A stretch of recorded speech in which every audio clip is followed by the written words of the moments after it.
हाँ हो गया। तो लास्ट टाइम हमने क्या देखा था बताओ? स्टेबिलिटी ऑफ कॉम्प्लेक्सेस, है ना? स्टेबिलिटी के फैक्टर्स बताया था मैंने। हाँ सर। हाँ चार्ज ऑन द हाँ। साइज। बेसिसिटी के भी प्रोपोर्शनल है स्टेबिलिटी, ये भी ऐड कर लेना। बताया था ये? हाँ stability of complex directly proportional to basicity बताया था। Yes sir. बहुत अच्छा। तो ये बताया था मैक्रोसाइक्लिक इफेक्ट। चिलेशन बताया था, चिलेशन के भी डायरेक्टली मतलब रिंग फॉर्मेशन होगी तो भी स्टेबिलिटी हाँ। Very good. तो एक और है effect macrocyclic effect. If a multidentate ligand happens to be cyclic, a further increase in stability occurs due to macrocyclic effect.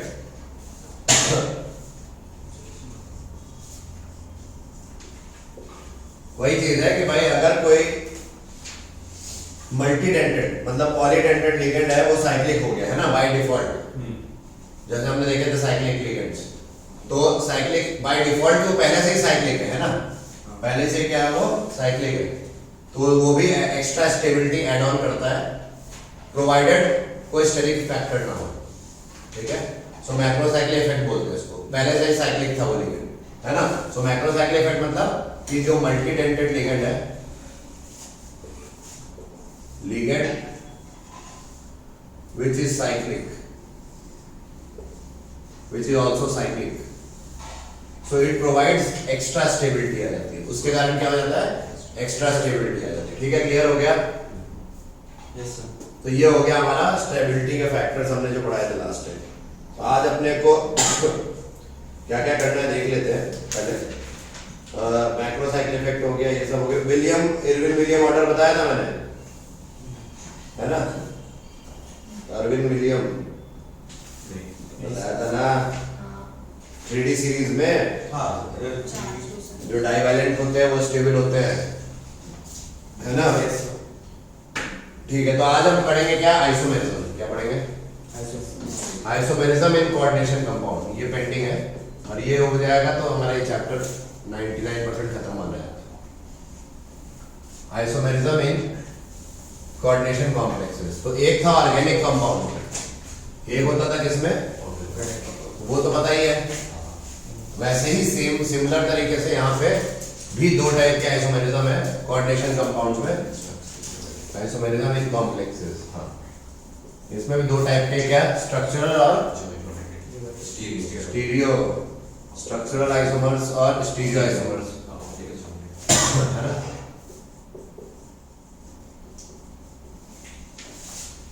Structural isomers और स्टीरियो आइसोमर्स। आइसोमर्स स्ट्रक्चरल क्या होता है? मॉलिक्यूलर फार्मूला इनका same होता है ना। और स्ट्रक्चरल क्या होता है? डिफरेंट।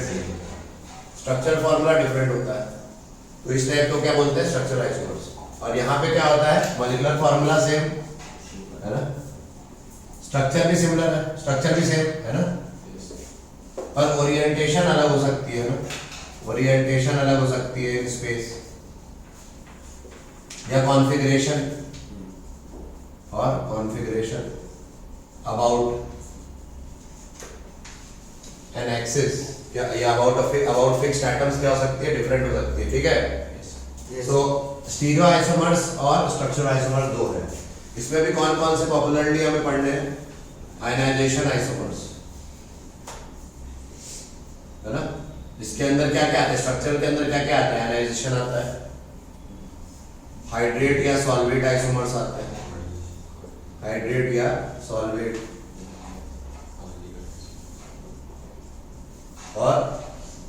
और कोई लिंकेज,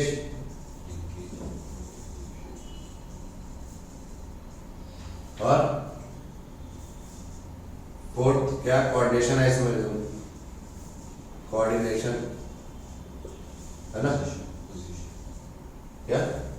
बस। तो ये चार मेन आते हैं, ठीक है, इसमें।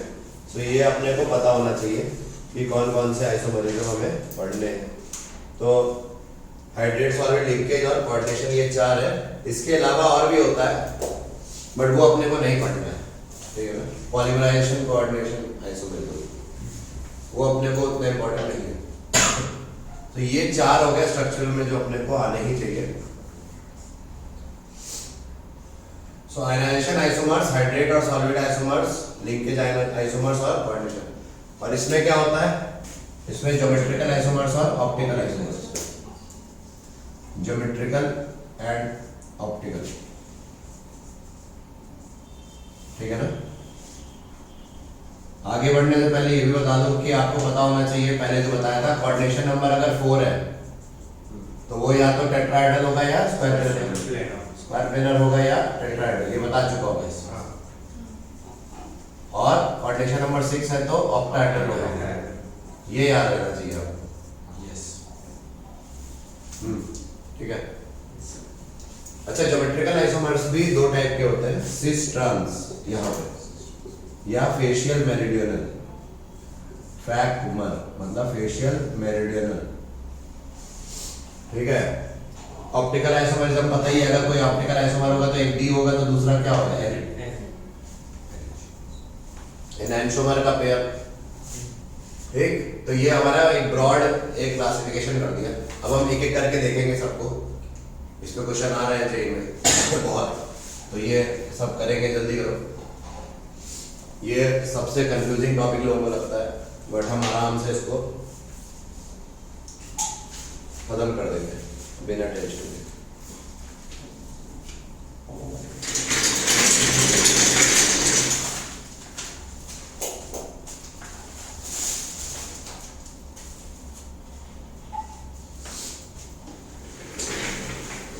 ठीक, यहाँ रखा, ठीक है।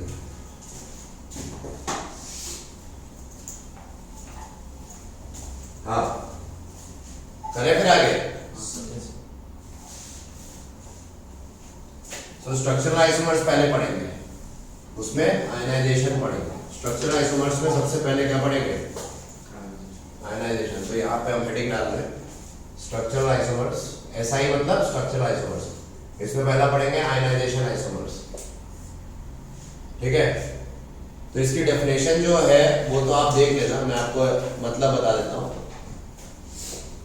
जैसे मान लो M एक लिगेंड है, L एक लिगेंड है, X और एक Y है यहाँ पे कुछ, और काउंटर आयन, इसको क्या बोलेंगे, काउंटर आयन, है ना।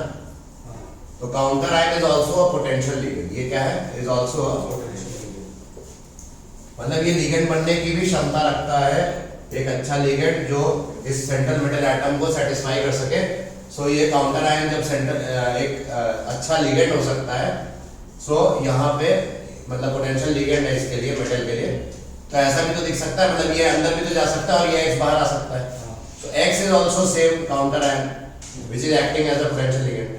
So X and Y are both counter ions which can act as potential ligand. इसलिए एक बार ये अपनी पोजीशन स्वैप कर सकते हैं कि नहीं।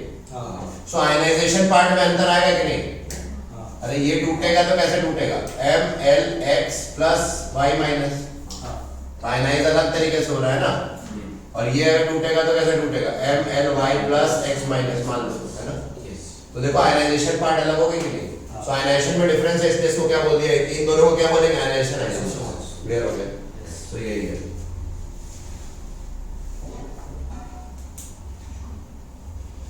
तो एक काउंटर आयन दूसरे काउंटर आयन लिगेंड को डिस्प्लेस कर सकता है। यहाँ पे counter ion has displaced another ligand because it itself is a potential ligand, है ना। सो अब देखो इसमें जो याद रखने वाली चीज है, एक हमारे को याद रखना है CONH3 5SO4Br, ठीक है, और CONH3 5।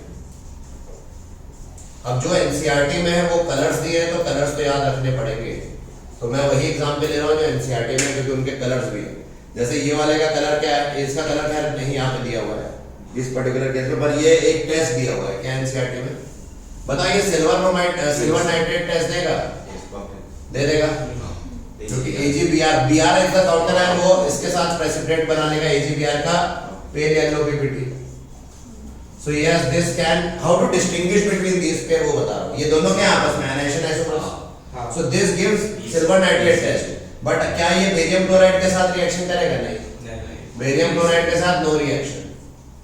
इसी तरह से ये सिल्वर नाइट्रेट के साथ क्या रिएक्शन करेगा, नहीं, क्योंकि सिल्वर सल्फेट तो कुछ पीपीटी बनाएगा नहीं। तो यहाँ पे BSCl2 के साथ ये रिएक्ट करेगा, व्हाइट पीपीटी बेरियम सल्फेट का BaSO4 का व्हाइट पीपीटी बन जाएगा, और इससे ये टेस्ट टू डिस्टिंग्विश में आ गया।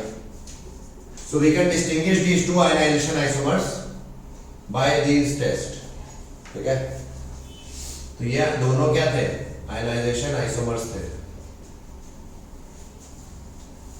ठीक है ना, कोई दिक्कत नहीं। सो आयनाइजेशन आइसोमर्स क्लियर हो गया होगा आपको, इससे ज्यादा इसमें कुछ है नहीं।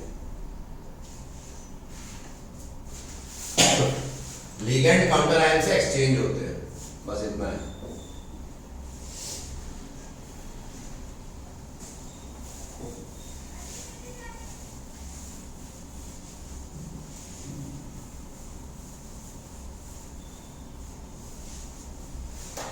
सेकंड क्या है, ये लिख लो जल्दी। हाइड्रेट और सॉल्वेंट। लिख लिया? सो सेकंड वाला एग्जैक्टली।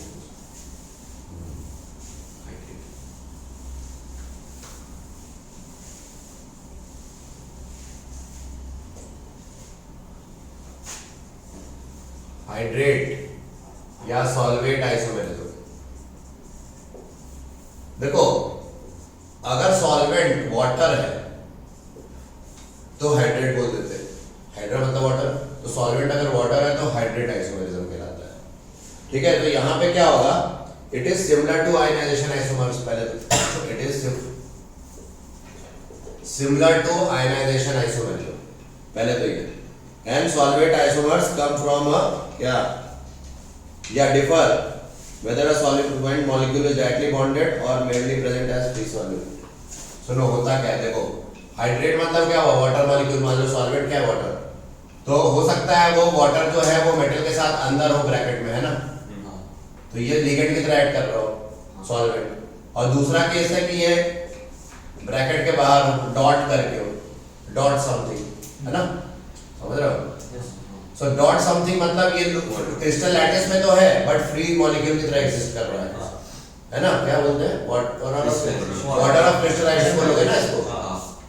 तो ये हो गया, अंदर लिगेंड जैसा ऐड कर रहा है और यही सेम चीज वाटर ऑफ क्रिस्टलाइजेशन जैसा ऐड करे, तो ये दोनों आपस में क्या हो जाएंगे, हाइड्रेट आइसोमर्स। ठीक है, तो इसका एग्जांपल देख लो।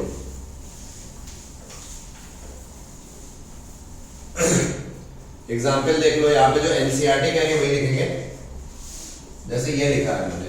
यहाँ पे देखो इसका कलर वायलेट बताया एनसीईआरटी, वायलेट। और अब हम क्या करें, H2O को क्या कर दे, एक H2O को हमने, दो H2O को बाहर कर दिया,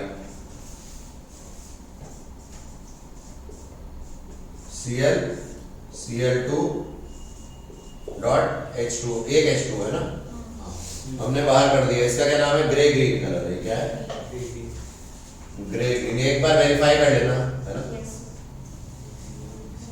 यही है, पक्का यही है, 2H2O तो नहीं है ना, हाँ, ग्रे ग्रीन कलर।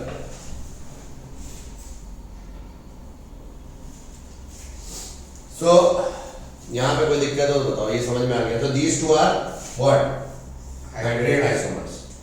ठीक है, हाइड्रेशन आइसोमर्स या हाइड्रेट आइसोमर्स, क्योंकि वाटर मॉलिक्यूल के पोजीशन में आप देख सकते हैं लिगेंड जैसा बिहेव कर रहा है और यहाँ पे एक वाटर ऑफ क्रिस्टलाइजेशन जैसा बिहेव कर रहा है, तो ये आ गया। और इनको डिफरेंशिएट कैसे करेंगे, how will I distinguish these to. अब वाटर में अगर डिफरेंस है तो डिहाइड्रेटिंग एजेंट लगा दें, जो पानी निकालेगा वही डिफरेंशिएट हो गया। सो हम यहाँ पे H2SO4 डाल देंगे, H2SO4 है डिहाइड्रेटिंग एजेंट है ना, कोई भी डिहाइड्रेटिंग एजेंट ले सकते हो, फास्फोरिक एसिड या कुछ भी। सो H2SO4 is more commonly used, वो यूज कर लेना और हीट कर देना, तो क्या हो जाएगा, वाटर निकल जाएगा तो डिस्टिंग्विश हो जाएगा। ऐसा करो, ये तो अभी हम क्वेश्चन देखते हैं, इस पे जेई पे क्या आया था।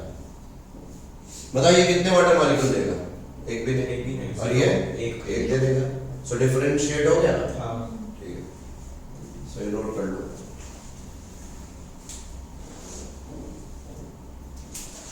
और hydrate isomerism generally only exhibited by ionic compound, ऐसे लिखो, exhibited by ionic compound. Ionic compounds hydrate isomers देंगे, ठीक है, जनरली यही होता है, नोट कर लो।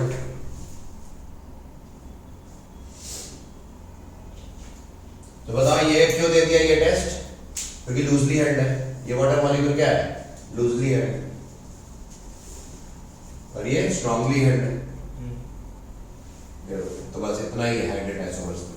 पर जेई में क्वेश्चन आया था, तो देख लेते हैं क्या क्वेश्चन था, उसको सॉल्व कर लेते हैं और हमें कॉन्फिडेंस आ जाएगा कि किस टाइप से करना है इसके सॉल्व।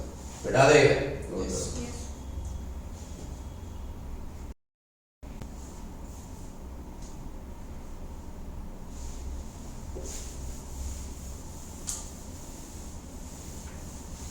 क्वेश्चन है जेई में 2020 3rd September second shift.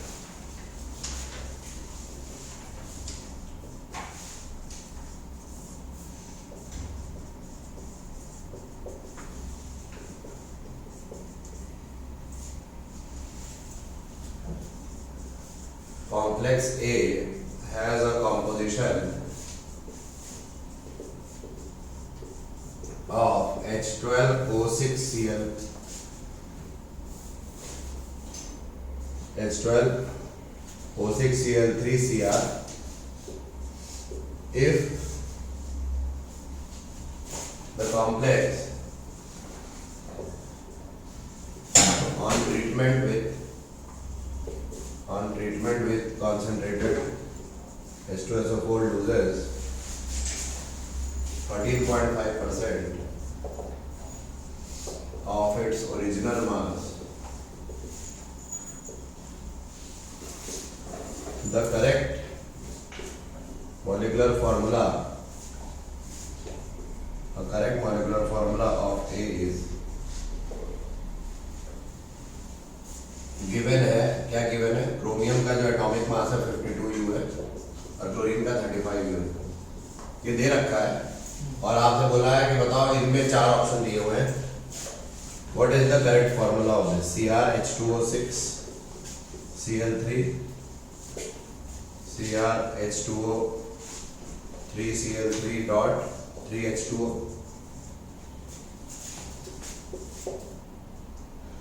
CrH2O 5Cl Cl2 dot H2O CrH2O 4 Cl2 dot Cl2 Cl dot 2H2। ठीक है, ये क्वेश्चन है, इसको कैसे अप्रोच करेंगे बोला।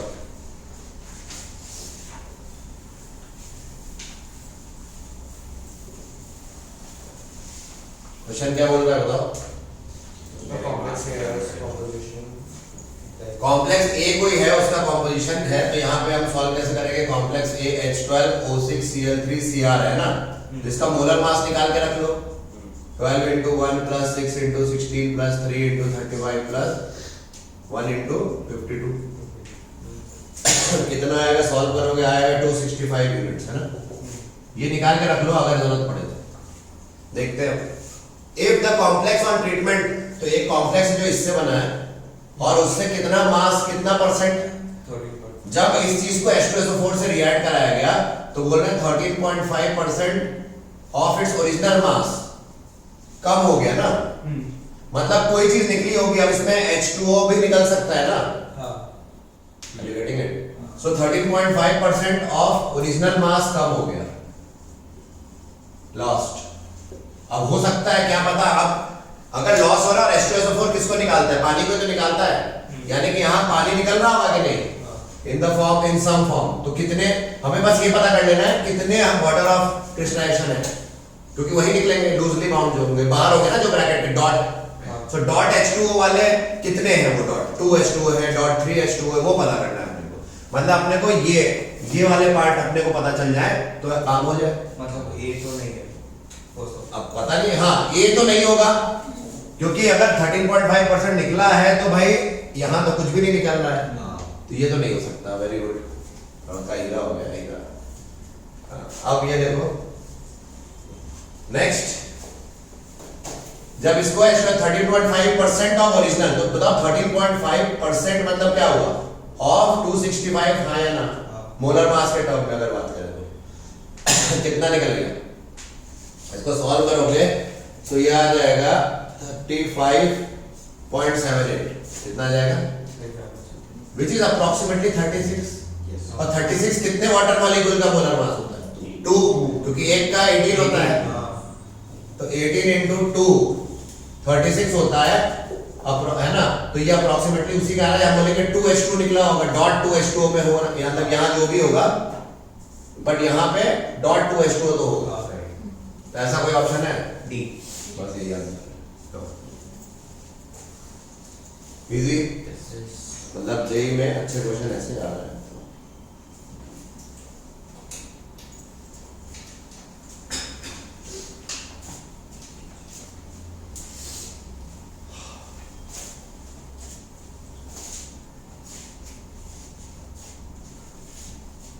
ये जेई में इनका डिसेंट ओके सा सवाल उस समय स्ट्राइक नहीं करता है इतना आसानी से।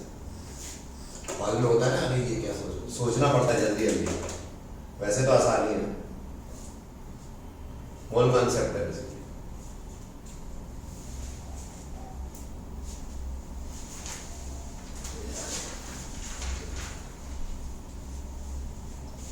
हटा दे, देख लो।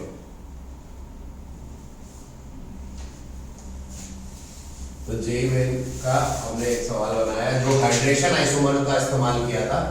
अब बुक में एनसीईआरटी में ये नहीं लिखा हुआ है H2SO4 के बारे में। हाँ, तो ये सवाल तभी बना सकते हो जब तुम क्लास के नोट्स पढ़ो, तुम ऐसे बना ही नहीं सकते, मतलब दिमाग में स्ट्राइक ही नहीं करेगा कि H2SO4 का क्या रोल है यहाँ पे। It is acting as a dehydrating agent, याद रखना।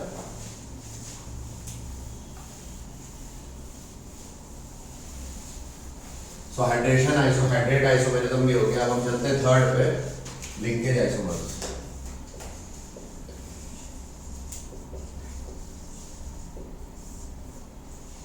लिंकेज मतलब देखो ये उन कंपाउंड्स में होता है, कॉम्प्लेक्सेस में होता है जिनमें एम्बिडेंट लिगेंड होते हैं। क्या होता है? हाँ, सो एम्बिडेंट लिगेंड इधर उधर एक्सचेंज हो जाते हैं, बस उसी के बाद हो जाता है। जैसे बात करें arises in coordination about having ambidented ligand। पहले तो ये लिख लो, ambidented ligand जिन कॉम्प्लेक्सेस में होगा उनमें ही लिंकेज आइसोमर होगा। तो what is the condition that ambident ligand should be there. देखते ही समझ जाना कि लिंकेज होगा, मोस्टली लिंकेज ही होता है, एम्बिडेंट लिंकेज है। एग्जांपल है कोबाल्ट के साथ जब अमोनिया 5NO2Cl2, देखो एक ये कॉम्प्लेक्स है और इसका कलर होता है क्या? येलो। इसको मैं ब्रैकेट में डाल देता हूं। और इसी का एक भाई है, कैसे बनाओगे बताओ? NH2NO2 का कोई एम्बिडेंट लिगेंड है ना? ONO, ये NO2 क्या एम्बिडेंट लिगेंड है। तो ये देखते ही तुम सोच सकते हो, अगर यहाँ पे ऐसा लिख दिया ONO, तो ये क्या हो गया? Linkage isomers. ये दोनों आपस में अब क्या हो गया? Linkage isomers. और इसका कलर पाया गया रेड। तो ये कलर्स याद करने बहुत जरूरी है, एनसीईआरटी में दिए इसलिए। कॉम्प्लेक्सेस ऐसे ही याद करो और कलर भी याद करो।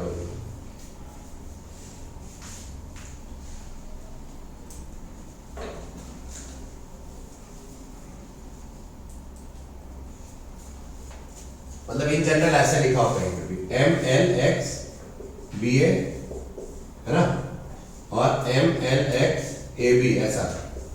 तो ये क्या हो गया? लिंकेज जो है ना, यहाँ A से मेटल पे अटैक हो रहा है, यहाँ B से अटैक जुड़ा हुआ है ना, कोऑर्डिनेट बॉन्ड इस टाइप का। तो एम्बिडेंट लिंकेज होना चाहिए।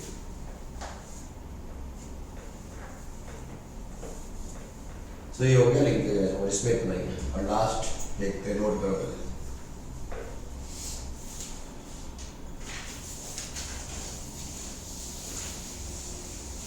और हमारा आइसोमेरिज्म हो जाएगा, ये चैप्टर मोस्टली हो जाएगा आज खत्म, मोस्टली नहीं हुई है। आइसोमेरिज्म ही तो बचा है, उसके एप्लीकेशन कलर वलर तो बता ही दिए। ट्रांस इफेक्ट हो गया है, जॉइंट कलर डिस्टॉर्शन हो गया। लाइव सेट ठीक है। चले आगे, लिंकेज आइसोमर्स हो गया।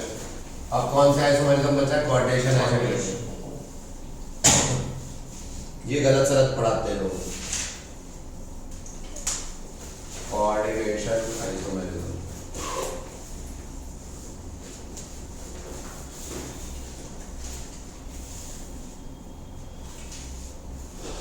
अब इसमें दो ब्रैकेट होंगे। दो ब्रैकेट वाले नहीं होते थे कॉम्प्लेक्स जिसमें 2 ब्रैकेट वाले होते हैं, वो इनके एग्जांपल हो गए। तो ये दोनों आपस में क्या होंगे, कब क्या कोऑर्डिनेशन आइसोमरिज्म कब होंगे, जब इनमें देखो पहले एग्जांपल लिख देते हैं। CONH3 6 लिखा मैंने और CrCN6 लिखा और मैंने यहाँ फ्लिप कर दिया, मान लो यहाँ मैंने CO मतलब CrNH3 6 लिख दिया और COCN6। तो ये दोनों आपस में क्या हो गए, कोऑर्डिनेशन आइसोमरिज्म। तो कुछ दिख रहा है, कुछ यहाँ पे अगर देखो तो लिगेंड इंटरचेंज हुए कि नहीं। तो लिगेंड इंटरचेंज कर दिया between the cationic and anionic entities of different metal ions. तो यहाँ कैटायन पार्ट और एनायन पार्ट दोनों ही क्या है, कॉम्प्लेक्स फॉर्म में है ना। कैटायन और एनायन दोनों ही कॉम्प्लेक्स फॉर्म में होता है ना। ये कोऑर्डिनेशन कंपाउंड है, ये भी एक कोऑर्डिनेशन कंपाउंड है। दोनों के बीच जो आइसोमरिज्म वो कोऑर्डिनेशन आइसोमरिज्म कर रहा है because of exchange of ligands, ऐसा एनसीईआरटी कहती है। बट हर बार ऐसा करना सही नहीं है, ठीक है। ये तो ठीक है, एनसीईआरटी कह रही है आपके लेवल पे यही आएगा, पर ये हर बार सही नहीं है, ठीक है। सो आप जब चेंज करोगे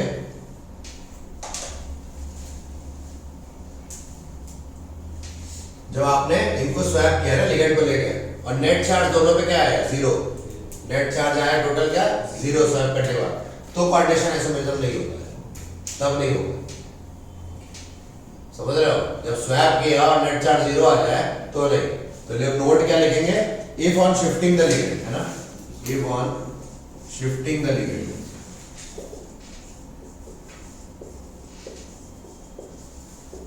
द नेट चार्ज, है ना, नेट मतलब टोटल जो हमारा चार्ज रहेगा, on both coordination sphere is 0। On both coordination मतलब इस पे भी 0 और इस पे भी 0 आए तो नहीं शो करेगा। On both coordination sphere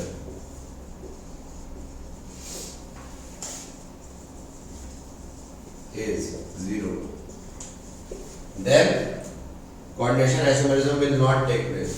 Then coordination isomerism will not take place। और ये एनसीईआरटी में नहीं बताया गया है और इसलिए सब जगह गलत पढ़ाया जा रहा है।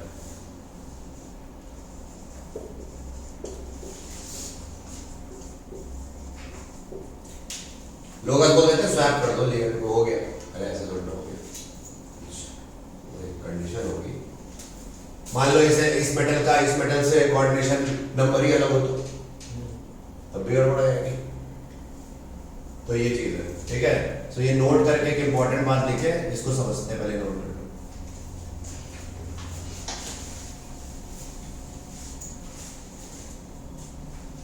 एक एग्जाम्पल ले रहे हैं, आप बताना एग्जाम्पल ले रहे हैं। मान लो ये आया AgNH3 होल ट्वाइस है और यहाँ पे AgCl होल ट्वाइस।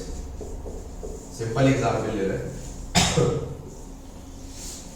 तो बताओ, इसको जब हमने स्वैप किया, हमने ऐसे स्वैप किया लिगेंड को, एक NH3 रखा और एक Cl अंदर लिया, है ना, और यहाँ पे भी एक Cl रखा और एक NH3 लिया, मतलब हमने एक एक लिगेंड दोनों को दे दिया कि नहीं। अब जब स्वैप किया तो स्वैप करने पे पहले यहाँ पे क्या चार्ज था, +1, और यहाँ क्या था। अब स्वैप किया तो इस पे भी क्या आ गया, समझ रहे हो, नेट चार्ज की बात हो रही है। ये +1 -1 +1 -1 है ना, नेट चार्ज 0, नहीं समझे।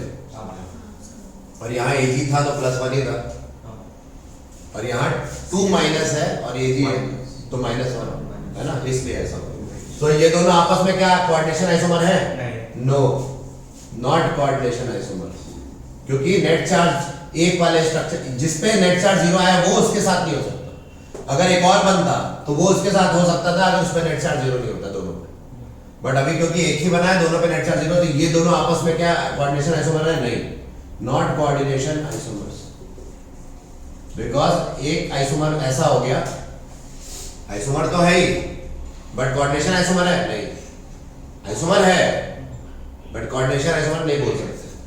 क्यों नहीं बोल सकते, नेट चार्ज 0 आ गया दोनों स्फीयर पे, है ना, तो ये नहीं हो सकता। एक और ले लेते हैं सस्ता सा इजी वाला जो कॉमनली जो आपको समझ में आ जाए। एक प्लैटिनम का लेते हैं।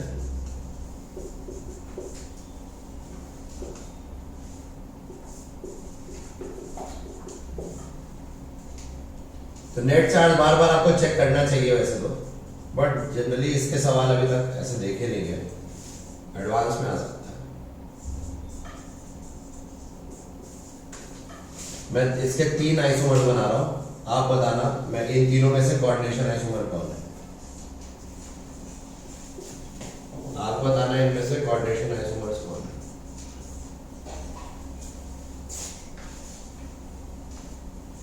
बताओ यहाँ पे नेट चार्ज कितना था पहले, 2 प्लस और 2 माइनस, यहाँ कोई दिक्कत नहीं।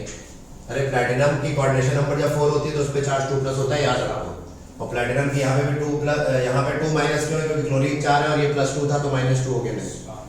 यहाँ पे प्लैटिनम की +2 होनी चाहिए थी, बट -1 तो +1 हो गया, 2 -1 और यहाँ -1 और +2 है -1 मैंने सही लिखा है ना, है ना, सही लिखा है। फिर यहाँ पे 3 नहीं डालना, नहीं 3 यहाँ डालना चाहिए था ना मुझे, यहाँ मैंने 3 नहीं डाला, ठीक है ना। एक मिनट पेन देना।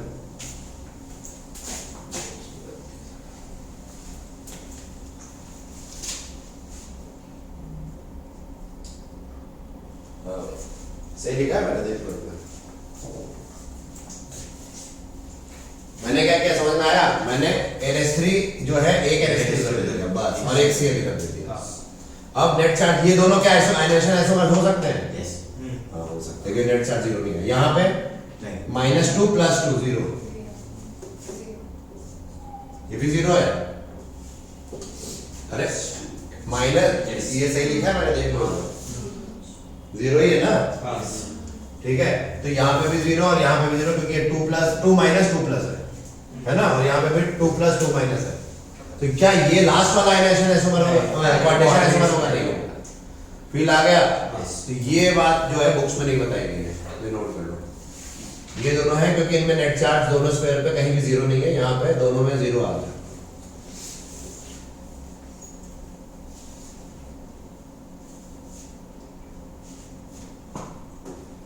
तो ये भी हो गया भाई, हमने स्ट्रक्चरल आइसोमर्स खत्म कर दिए। एक और होता है पॉलीमराइजेशन कोऑर्डिनेशन आइसोमेरिज्म, बट वो हम नहीं कर रहे हैं, ठीक है। मतलब उस पे सवाल दिखते नहीं है, आप गूगल कर सकते हो उसको, टाइम बचा रहे हैं। डाउट हो पूछ लेना, बता देंगे। पॉलीमराइजेशन कोऑर्डिनेशन आइसोमेरिज्म होमवर्क लिख लो, वो करेगा, पता करके आओ, अगर मिल जाए तो, सब जगह नहीं मिलता है इसलिए पता करके आओ, ठीक है। बिठा दे।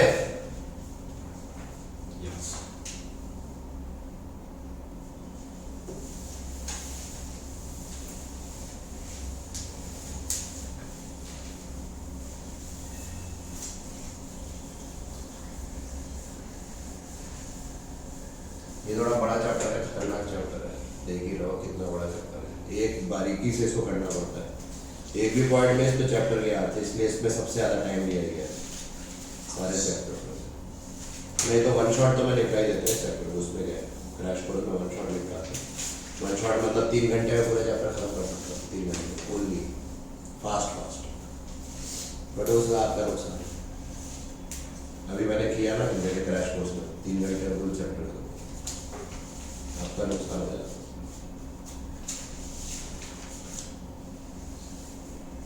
ठीक है, बता दे क्या आइसोमेरिज्म फिफ्थ वाला, मान लो आ गया, एडवांस में आ सकता है, चलो बता दे। फिफ्थ एक स्ट्रक्चरल आइसोमेरिज्म है जो बुक्स में नहीं मिलेगा जनरली, तो इसका नाम क्या है, coordination position isomerism. Coordination position isomerism,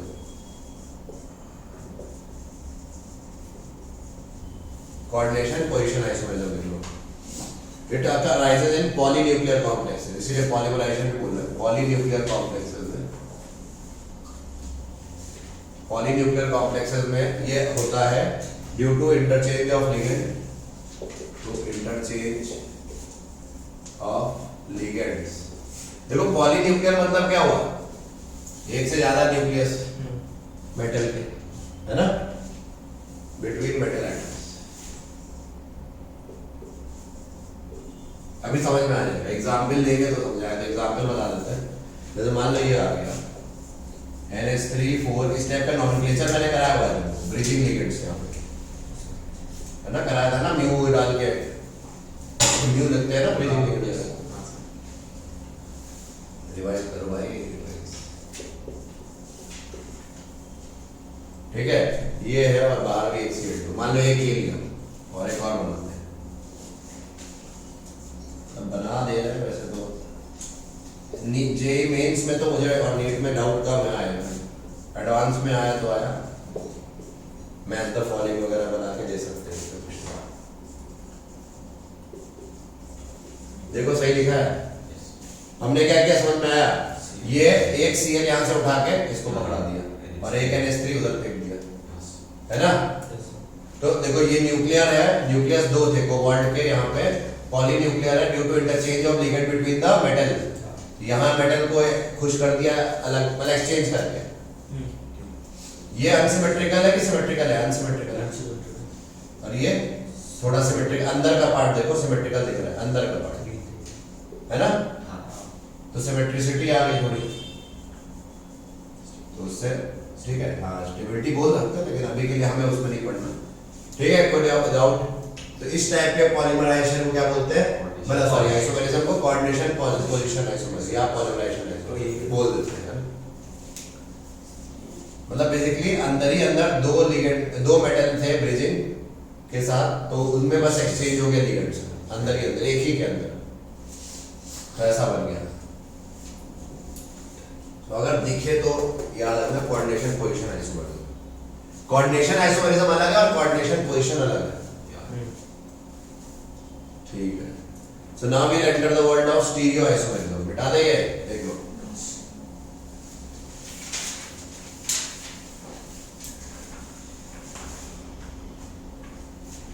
stereo isomerism, ये सबसे खतरनाक लोगों को लगता है, पता नहीं। देखो इसमें दो बातें हम पहले ब्रॉडली बता दें। हमें इसमें ज्योमेट्रिकल आइसोमेरिज्म पढ़ना है, ऑप्टिकल आइसोमेरिज्म पढ़ना है ना। और ज्योमेट्रिकल में भी दो केसेस है, कोऑर्डिनेशन नंबर जब 4 और कोऑर्डिनेशन नंबर 6। यहाँ पे भी कोऑर्डिनेशन नंबर 4 कॉम्प्लेक्स और कोऑर्डिनेशन नंबर 6। और जीआई में GI is not shown by tetrahedral complexes. तो यहाँ पे जब कोऑर्डिनेशन नंबर 4 बोलेंगे ओनली स्क्वायर प्लेनर इस्तेमाल करेंगे, फिर टेट्राहेड्रल कॉम्प्लेक्स देंगे नहीं ज्योमेट्रिकल आइसोमेरिज्म, तो सिर्फ स्क्वायर प्लेनर। कोऑर्डिनेशन नंबर 4 में यहाँ पे कौन सा लेंगे, स्क्वायर प्लेनर, और 6 तो ऑक्टाहेड्रल वाला ही होगा। और यहाँ पे कोऑर्डिनेशन नंबर 4 वाले में टेट्राहेड्रल लेते हैं, because they show optical isomerism, square planar do not show optical isomerism, ठीक है ना। और कोऑर्डिनेशन नंबर 6 में क्या हो जाएगा, ऑक्टाहेड्रल, ये तो फिक्स है। तो यहाँ पे हमने दो बातें करी है, ध्यान दो। ऑप्टिकल में ओनली टेट्राहेड्रल शोज क्या, जीआई नहीं ओआई, ओआई है ना, क्लियर। तो ये याद रखना। अब तो पहला क्या है बताओ, ज्योमेट्रिक, पहले पढ़ेंगे ज्योमेट्रिकल आइसोमेरिज्म। ज्योमेट्रिकल आइसोमेरिज्म पहला इसके अंदर इन कॉम्प्लेक्स है, geometrical isomerism in complex with coordination number 4, आया ना। हमने इसमें बता दिया कि tetrahedral complexes do not show, tetrahedral complexes do not show क्या, geometrical isomerism, but square planar complexes show geometrical isomerism. तो ये पहला पॉइंट हो गया इसमें।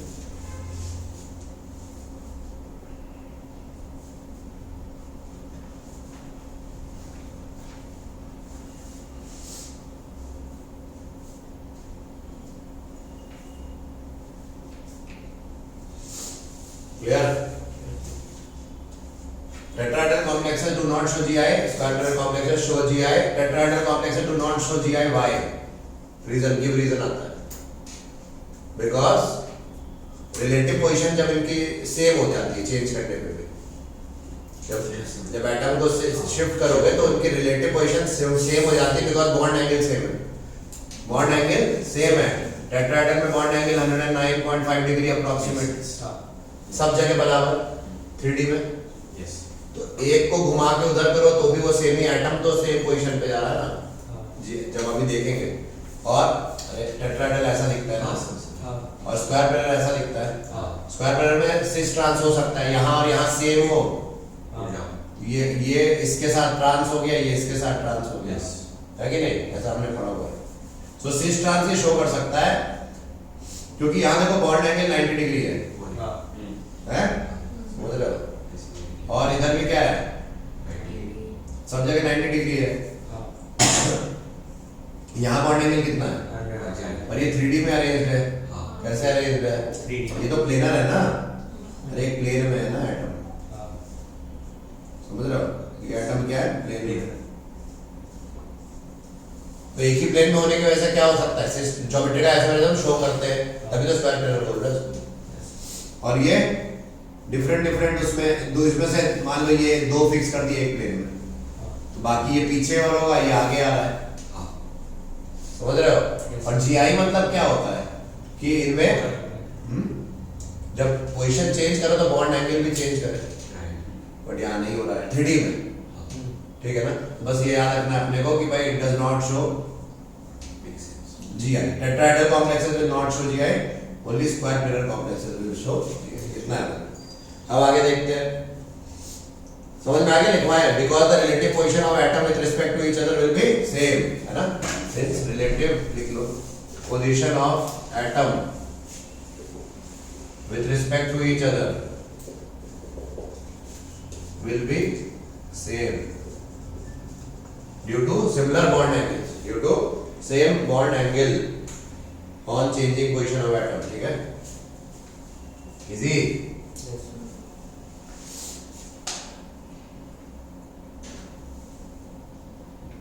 अब 3D मॉडल तो है नहीं हमारे पास, लेकिन तुम समझ जाओ 3D मॉडल अभी और भी इजी तरीके से बता देंगे इसको। भाई ये एक प्लेन में आ गए, है ना? ये एक प्लेन में आ गए और ये बाहर चले गए और ये पीछे चला गया, तो सिस ट्रांस कैसे बनेगा भाई? सिस ट्रांस तो एक ही प्लेन चाहिए ना, समझ में आ रहा है? ये बन रहा है। अब यहाँ पे ये दोनों और यहाँ देख लो भाई, square parallel show GI, but क्या सारे स्क्वायर पैरेलल कॉम्प्लेक्स शो करेंगे? नहीं, उसमें भी फिक्स टाइप्स है, but they should be of type, they should be of following type. उसमें भी कंडीशन डाल दी, स्क्वायर पैरेलल शो करेंगे और उनके टाइप फला जो मैं बताने जा रहा हूं वो होने चाहिए, ठीक है? क्या हो सकता है, क्या MA4 शो करेगा? अच्छा वो नहीं करेगा, मैं यहाँ पे बता रहा हूँ जो नहीं करेंगे। MA4 मतलब एक कोई लिगेंड है, A लगा लो, L लगा लो, कुछ भी लगा लो, क्या MA4 करेगा? क्यों? सारे सेड हो गए, M बीच में, A ना सिस ना ट्रांस। देखो एक बात बता दो पहले, तो आगे बढ़ने से पहले सुन लो मेरी बात, आगे बढ़ने से पहले यहाँ साइड बता रहा हूँ एक बात, अगर मेटल है यहाँ 1 लिख रहा हूँ, यहाँ 2 लिख रहा हूँ, यहाँ 3 लिख रहा हूँ और यहाँ 4, ठीक है ना? ये कौन सा कॉम्प्लेक्स हुआ? Square parallel. ये क्या हुआ? अगर इस टाइप का दिख रहा है, मान लिया first ligand, second ligand, third ligand, fourth ligand जो भी है, और 1 और 4 पे सेम हुए, क्या हुए? 1 और 4 पोजीशन पे सेम लिगेंड हुए और 2 और 3 पे भी क्या हुए? सेम। 1 4 पे सेम हुए और 2 3 पे सेम हुए, तो हम बोलेंगे सिस फॉर्म। और इसी का उल्टा कर दो, क्या हो जाएगा? 1 3 और 2 4 पे, तो ये ट्रांस, सेम अगर एटम हुए तो ट्रांस, ये याद रखना पहले। तो ये मैंने बता दिया स्क्वायर पैरेलल में ट्रिक, मतलब 1 और 3 में सेम हुए तो ट्रांस, 2 4 में सेम हुए सिस, सॉरी ट्रांस, और 1 और 4 सेम हो गए तो सिस, 2 3 सेम हो गए तो सिस।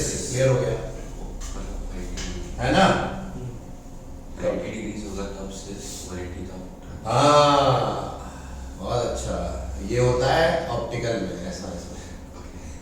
मतलब ऑप्टिकल में geometrical isomerism with coordination number 6 में वो रूल अप्लाई करता है 180 वाला जो 90 वाला वो optical geometrical isomerism with coordination number 6 में अप्लाई करता है। यहाँ का 180 कर 180 तुम ये बोल रहे हो हाँ तब ठीक है, वैसे बोल रहे हो तो सही है। ठीक है, कोई दिक्कत समझ में आ गया? Yes. गलत पढ़ा है। MA4 बताओ देगा? नहीं। MA3B देगा?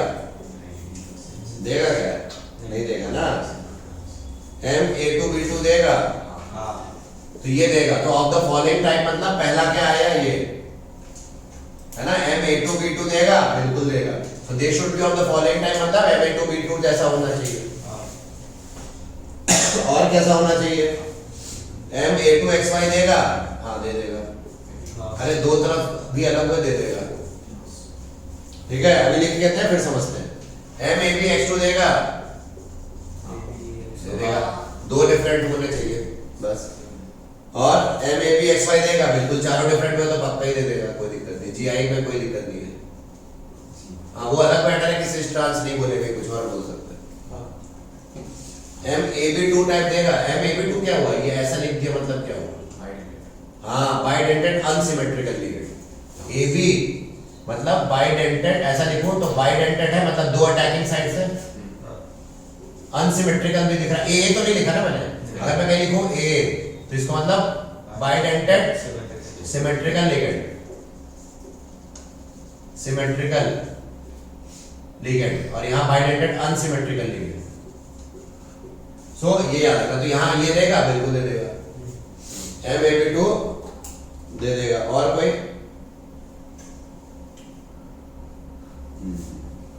क्लियर हो गया भाई? कोई दिक्कत दुख दर्द परेशानी? ठीक है। MAABC देगा? बताओ। MAABC मतलब यहाँ पे ये सिमेट्रिकल बाइडेंटेड हो गया, और ये क्या हो गया? BC तो मतलब लिगेंड है ना, तो ये भी लिख लो। ये देगा? इसमें सिर्फ सिस फॉर्म बनेगा, ट्रांस नहीं बनेगा। ठीक है,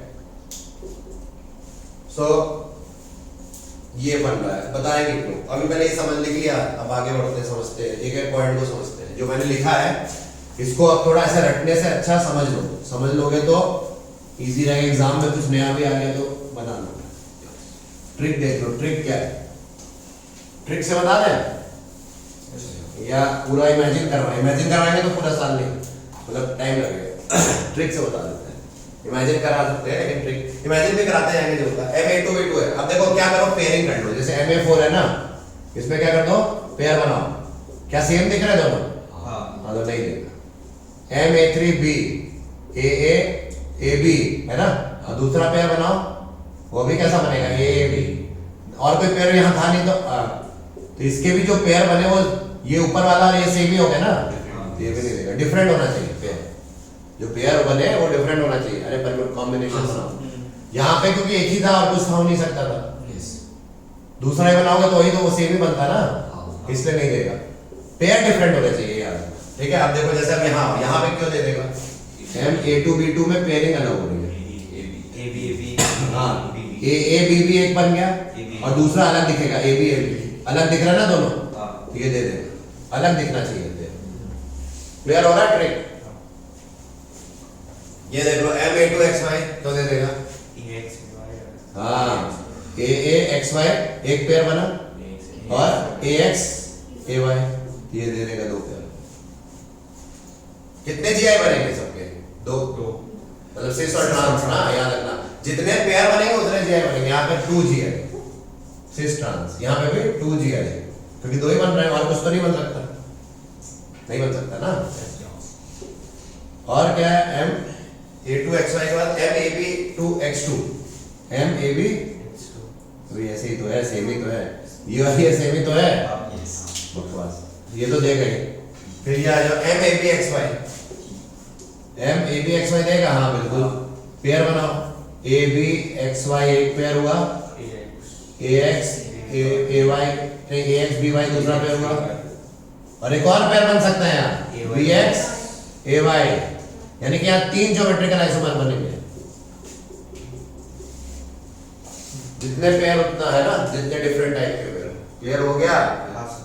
हाँ, ये याद रखना, यहाँ 3 GI बनेंगे, यहाँ 2 GI, यहाँ भी 2 GI, 2 GI, यहाँ कोई GI नहीं होगा। फील आ रही है क्या? यस। इजी तरीका बता दिया। अरे सेलिब्रिटी बना दिया आपने इसको। डर रहे हो कि जल्दी से मिटाना दे? नहीं मिटाएंगे। MAB2 देगा। अब MAB2 ऐसा दिखेगा ना, A B और 2 है तो एक और हो सकता है ना। ये देखो 6 दिख रहा है, इसी का ट्रांस बना सकते हैं।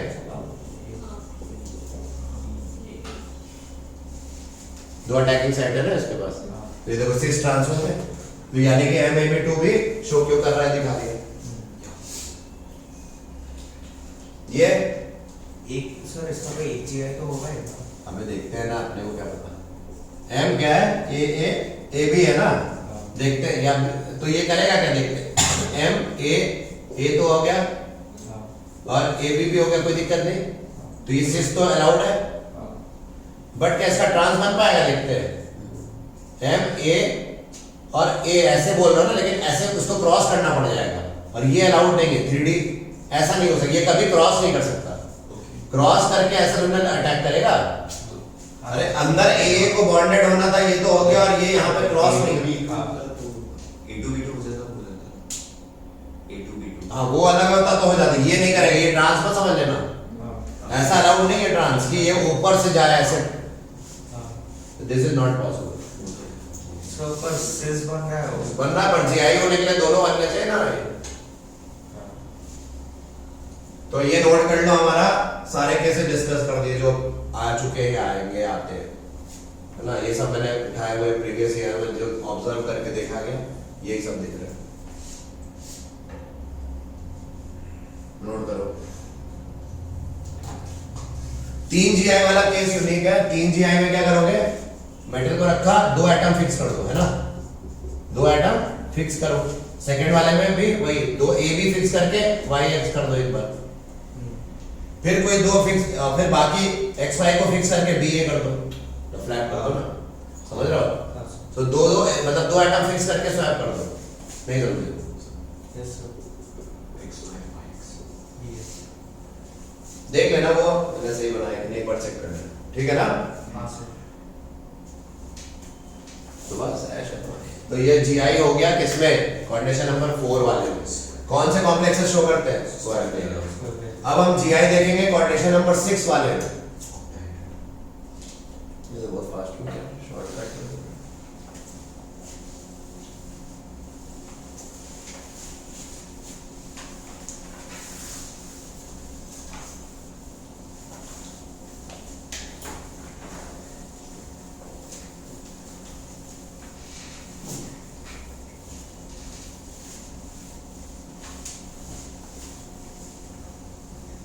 क्या है GI इन, ये पहला था ज्योमेट्रिकल आइसोमेरिज्म इन CL। हाँ, और इन कॉम्प्लेक्सेस विद कोऑर्डिनेशन नंबर 6, मतलब ऑक्टेट।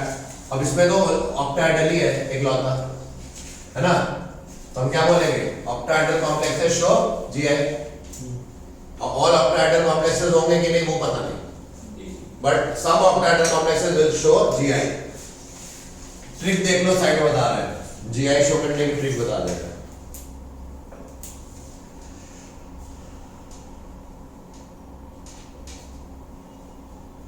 ट्रिक ये है,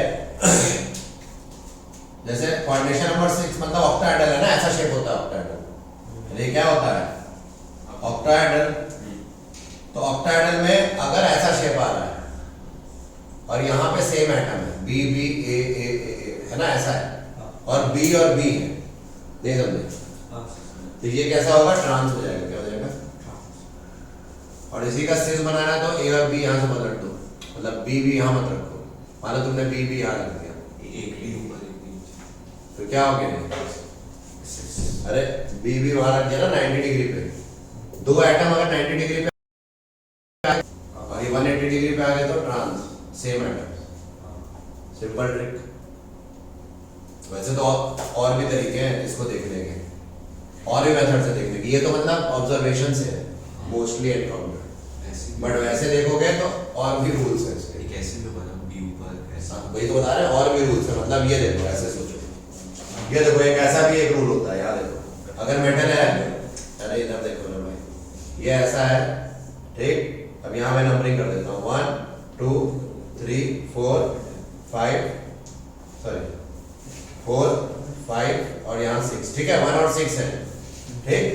1 2 3 4 5 6, ठीक है। अब यहाँ देखो, यहाँ पे दूसरा रूल क्या कहता है, तो वही सेम ही बात है। अगर 1 2 1 3 1 4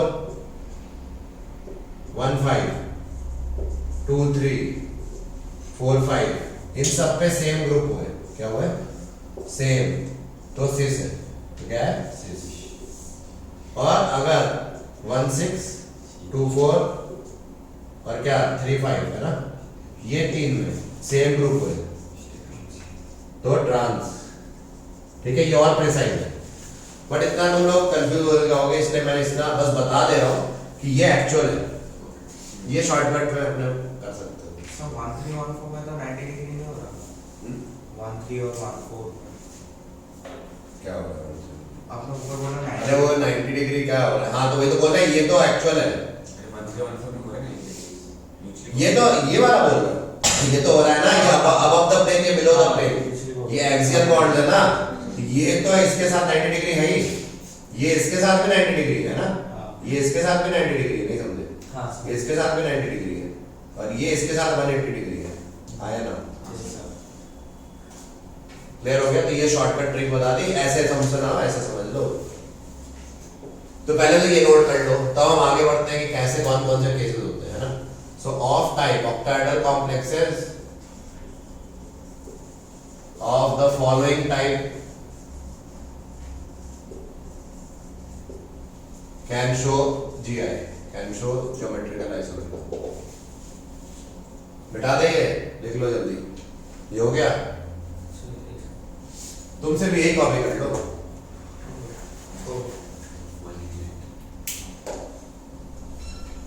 ठीक है ना,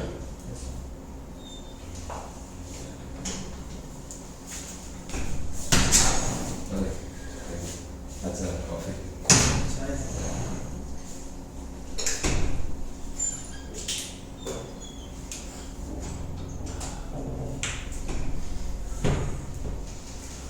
लाइफ में खुशी आ जाती है।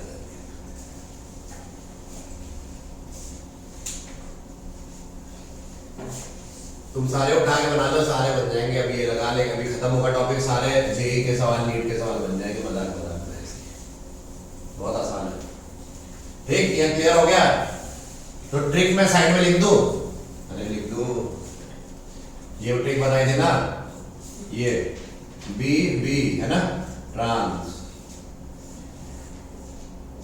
ए ए ए ए बी है ना, अभी बताया,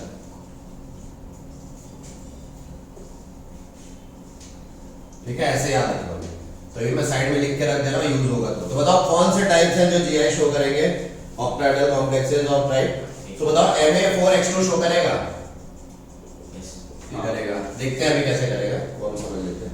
Ma3H3 भी करेगा, बिल्कुल, और Ma3X3 हो गया, और Ma3X3 को मैं सर्कल कर दे रहा हूँ जरा, ये हमारा केस होगा, सिस ट्रांस नहीं होगा, ये फेशियल मेरिडियनल का केस होगा, रट लेना। तो शो तो करेगा, बट ये जीआई में सिस ट्रांस नहीं शो करता, फेशियल मेरिडियनल करता है, ठीक है। इसका मतलब समझ लो, फेशियल मेरिडियनल बता दे मतलब,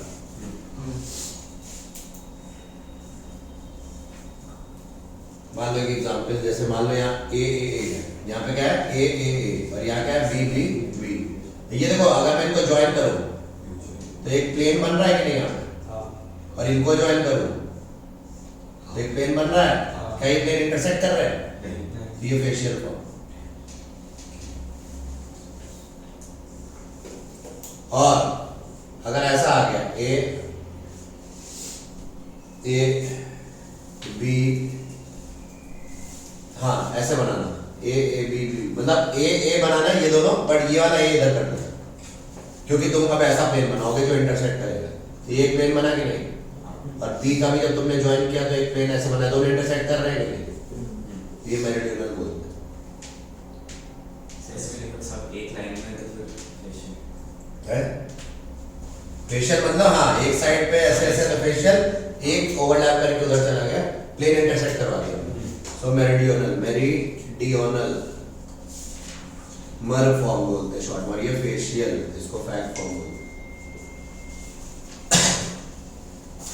So, practicing करो ना please, practice करो।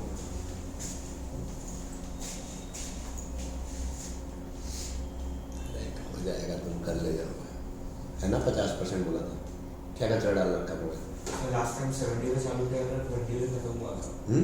लास्ट टाइम 70 में चालू किया था, 20 में खत्म हुआ था। अच्छा, कोई बात नहीं, कोई बात नहीं। सिर्फ बंद ना हो जाए अभी। ऑन Wait, बोलते हैं फिर, हाँ, ओके पॉज करो। ठीक है। तो इन कॉम्प्लेक्सेस विद कोऑर्डिनेशन नंबर क्या 6 में हमने ये देखा और फैक्ट मार बताया ना, ये फेशियल मेरिडियनल होते हैं। और कौन सा टाइप दे सकता है कोऑर्डिनेशन नंबर 6 में, MA4XY लिखा मैंने, वो भी दे सकता है। कैसे देगा अभी देखेंगे, है ना, जैसे वहां पे बताया था वैसे। फिर नेक्स्ट MA3X3 बता दिया, MAA2X2 बताया, बताओ देगा क्या,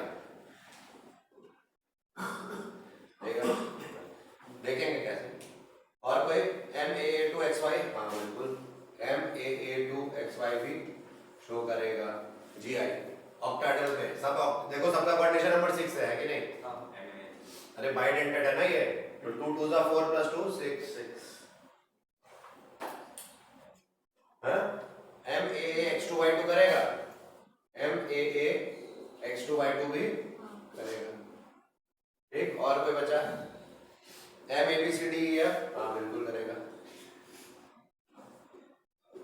6 है ना कोऑर्डिनेशन नंबर, और सब अलग है, तो सारे डिफरेंट होते हैं तो करता है। और कोई MA5 भी करेगा, MA5 भी नहीं करेगा, ये याद रखना, नहीं करेगा। है MA3BCD करेगा, MA3 ये तो करेगा, MA3BCD करेगा, ठीक है ना। और इसमें यूनिक है कि नंबर ऑफ ज्योमेट्रिकल आइसोमेरिज्म 4 हो गए MA3BCD में, इसमें शायद 15 होते हैं, इसमें 4 होते हैं।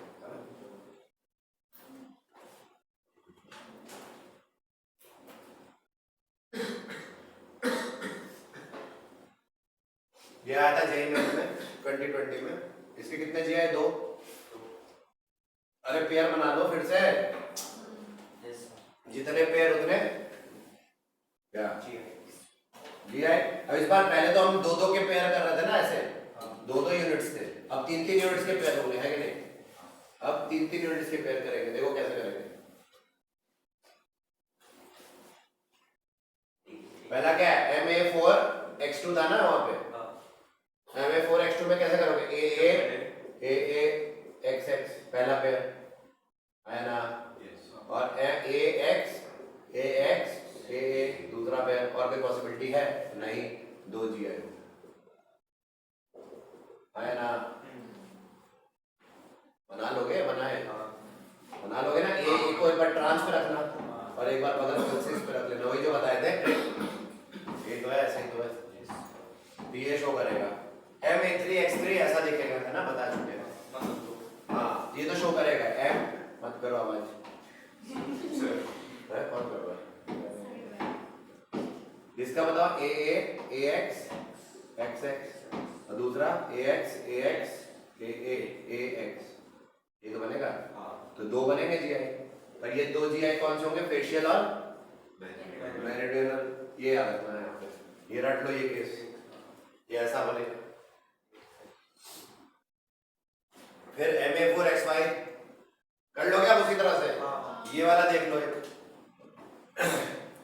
चलो मैं लिख देता हूँ, MA4XY जो ऐसे हो जाएगा, जैसे वो है AA AX AY, दूसरा AA XY, और कोई पॉसिबिलिटी नहीं है, पक्का।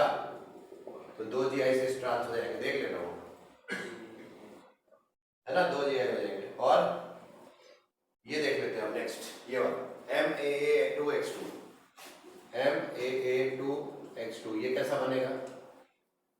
देखो इसका स्ट्रक्चर कैसा बनेगा, MAA है ना, ऐसा बना सकते हैं,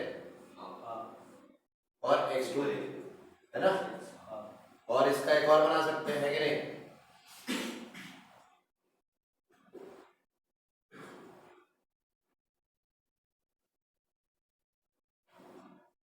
ये भी हो सकता है ना, समझ में आया? तो दोनों हो सकते हैं भाई। ये यहाँ पे मैंने यहाँ x लिख देना, सॉरी यहाँ पे मेरे को x लिखना चाहिए था, पर यहाँ a होना चाहिए, तभी तो a और x देखो उल्टा आ गया ना। अरे अब यहाँ पे देखो सेम ग्रुप है x और यहाँ क्या है ax ऑपोजिट है कि नहीं? समझ में आ रही बात? तो देखो इस तरह से तुमने सिस ट्रांस बनाया, ये ट्रांस हो गया, सिस हो गया। अब इसमें से भी कौन सा शो करेगा ऑप्टिकल आइसोमेरिज्म? आगे देखेंगे। ऑप्टिकल ये नहीं शो करेगा, ट्रांस है, और ट्रांस में मिरर इमेज बनाओगे तो सेम ही दिखेगा, तो ऑप्टिकल आइसोमेरिज्म नहीं शो करेगा। सिस वाला क्या करेगा? हाँ करेगा ऑप्टिकल आइसोमेरिज्म। तो ऐसा भी होता है, अभी हम तो जीआई खैर अभी हम पढ़ रहे हैं जीआई, बट ऑप्टिकल आइसोमेरिज्म करेंगे तो उसमें याद रखना सिस वाला शो कर रहा है, ट्रांस वाला कई बार नहीं कर रहा है। ठीक है, बोलते हैं find the total number of isomer, तो ऑप्टिकल और ज्योमेट्रिकल मिला के बताना। तो यहाँ पे कितने टोटल बन जाएंगे? 2 सिस ट्रांस हो गया और इसका एक मिरर इमेज और हो जाएगा, है ना? समझ रहे हो? इस टाइप का क्वेश्चन आ जाता है, तो बच के रहना। फिर ये हो गया MAA2X2 हो गया, इसी तरह से वही x और y लगा देना, कोई बड़ी बात नहीं। और ये एक लिगेंड सिमेट्रिक वो रख लेना, सिमेट्रिकल बाइडेंटेड, और बाकी चेंज कर लेना, कोई बड़ी बात नहीं है, ये मैं सब चेंज कर लेना। तो हो गया ये सारा। MA5 तो नहीं करेगा, है ना, क्योंकि एटलीस्ट 2 एटम चाहिए डिफरेंट होने के लिए। और ये करेगा MA3BCD, इसमें 4 GI बनेंगे, कितने? 4 ज्योमेट्रिकल आइसोमर्स बनेंगे। कैसे? कोई कॉम्बिनेशन ही 4 बनना है, करके देखो। अरे AAABCD, AAACBD, AAAD, है ना, BC, और ABACAD, 4 बनेंगे नहीं? तो 4 कॉम्बो बन रहे, इसलिए 4 ये है। क्लियर हुआ? सो बस अब ये हो गया, हमने ज्योमेट्रिकल आइसोमेरिज्म इन क्वाड्रेशन नंबर 4 देखा हमने इससे पहले, और अभी क्या देखा? 6 खत्म हो चुका है। कुछ भी आ जाए बना लोगे, ठीक?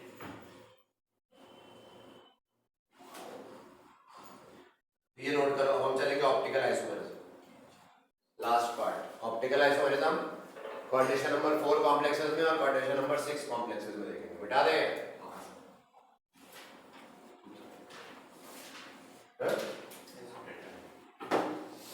हाँ, अभी तक हमने क्या देखा? जीआई में सिस ट्रांस देखा, और फेशियल मेरिडियन सिर्फ किसमें देखा? ऑक्टाहेड्रल कॉम्प्लेक्स में। फेशियल मेरिडियन किसमें आता है? जीआई इन ऑक्टाहेड्रल कॉम्प्लेक्स में, है ना, स्क्वायर पैरल में नहीं आता है। अब हम चलते हैं स्टीरियो आइसोमेरिज्म में।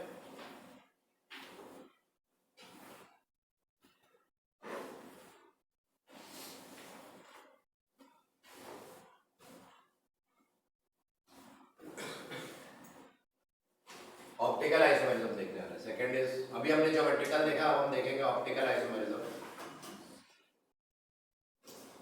इन कॉम्प्लेक्सेस विद। अच्छा, ऑप्टिकल आइसोमेरिज्म कौन शो नहीं करते? हमने बताया स्क्वायर पैरल, टेट्राहेड्रल शो करते हैं। स्क्वायर पैरल में देखो, और ऑप्टिकल आइसोमेरिज्म में क्या होना चाहिए कि तभी शो करेंगे प्लेन ऑफ सिमेट्री ना हो।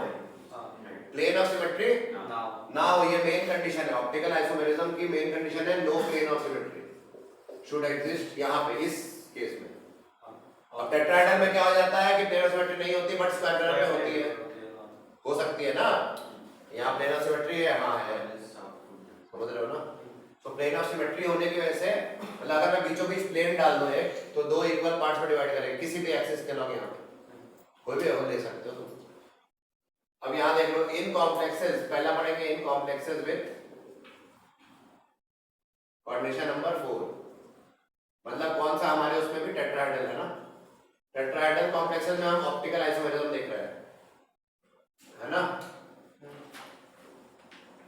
तो बताओ MAB2 टाइप है, ये टेट्राहेड्रल में शो करेगा? बिल्कुल करेगा, है ना? MAB2 टाइप करेगा क्या? करेगा। MA4 करेगा? नहीं करेगा। अरे चारों सेम हो जाएंगे तो टेट्राहेड्रल मतलब ऐसा, तभी सेम हो गया तो थोड़ी ना होगा। अरे ऑप्टिकल आइसोमेरिज्म समझ में आता है, प्लेन ऑफ सिमेट्री नहीं होती है। अगर इसमें देखो प्लेन ऑफ सिमेट्री भर भर के, यहाँ पे प्लेन ऑफ सिमेट्री नहीं होगी।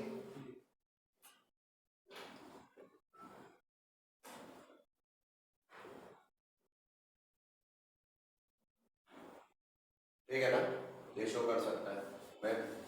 ठीक है, तो अब आगे बढ़ते हैं और देखो, यानी कि यहाँ नो प्लेन ऑफ सिमेट्री इसलिए ऑप्टिकली एक्टिव है, it is optically active. Light को राइट रोटेट करेगा, है ना, बड़ा plane polarise light.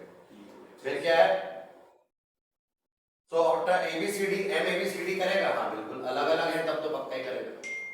Coordination number 4 वाले में ऑप्टिकल आइसोमेरिज्म ये दो केसेस ज्यादा प्रॉब्लम है, चार वालों हो जाएंगे। नहीं, टेट्राहेड्रल की बात हो रही है, नहीं तब भी नहीं होगा।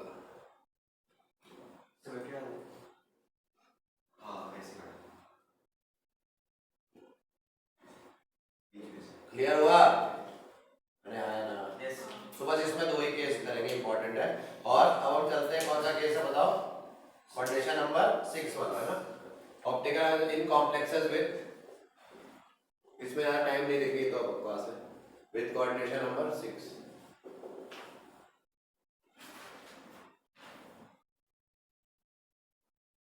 अब MAB2 तुमने देखा था पिछले वाले में भी कोई फॉर्म शो करता था, है ना, पर वो GI में करता था।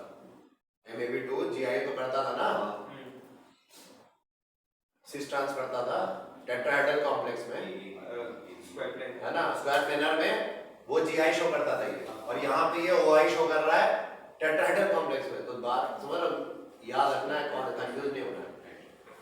अब आ जाओ इन कॉम्प्लेक्सेस विद कोऑर्डिनेशन नंबर 6। तो इसमें मैं सारे पहले केसेस लिख देता हूँ एक एक करके। MAAX2Y2, MAA2X2, MAA2XY, MAA3 बहुत इंपॉर्टेंट, MX2Y2Z2, MA3BCD बहुत इंपॉर्टेंट, MA6, MA5B। ठीक, इनमें हमें क्या बताना है बताओ? ऑप्टिकली एक्टिव कौन से, है ना, मतलब कौन सा शो करेंगे ऑप्टिकल आइसोमेरिज्म। तो इन दोनों को अगर हम देखें तो ये नहीं शो करेंगे ऑप्टिकल आइसोमेरिज्म, कोऑर्डिनेशन नंबर 6 में ये नहीं शो करेंगे, बट ये सारे जितने बनाए ये सब शो करेंगे। ठीक है, उसमें भी ये वाला बहुत बार देखा जाता है MAA3। अरे जैसे COEN3 है ना, ऐसे लिख दिया 3+, तो ये कैसा दिखेगा? जैसे ऐसा दिखेगा, ये EN और यहाँ पे एक EN, है ना, यहाँ 3+। अब इसका मिरर इमेज लोगे तो अलग दिखेगा ना, तो इसलिए शो कर सकता है MA3, ये वाला हमने ये बनाया, इसका एग्जाम्पल बनाया। इसका